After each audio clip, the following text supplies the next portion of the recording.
which you can do through this thing on top. And on the side, we have the connections. So one inlet for the CPU power. I think you just connect a normal PSU here from your notebook, and then with an additional cable, you route it through and then back to your notebook. And here we have the connection ports for the water cooling. This would be the tubing with the quick connect ports. So just magnetic, put it on, that's basically it. I think they could have made something in addition for at least a stationary unit to always make sure that this is always safely attached.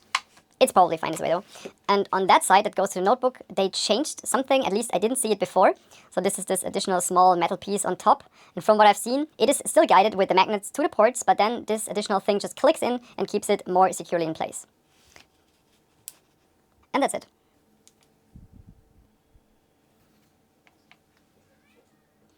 Is it normal that the fan is not spinning?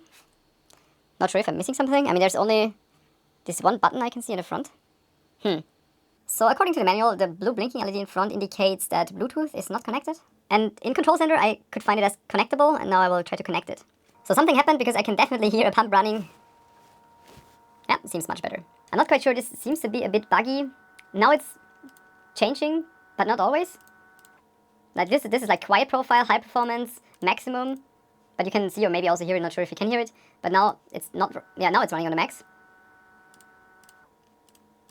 Seems a bit buggy for whatever reason, but okay. I also cannot like change and select, this is fan, this is pump, but I cannot, yeah, select them independently and select specific RPM or something. Yeah.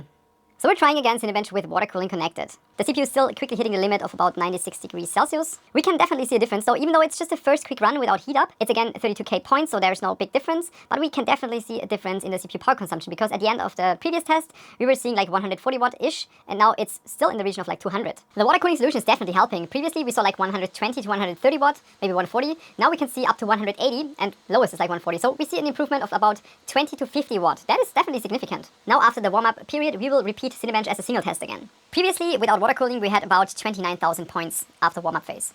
And now we're close to 30,000 points, so it's definitely helping. I was just about to do the German take when I realized there is some water on my desk, which is probably not good. I was about to say that I could subjectively hear that at least the fan is slightly running slower, which means that there is this benefit of like the cooling and then the notebook not being as loud, but yeah.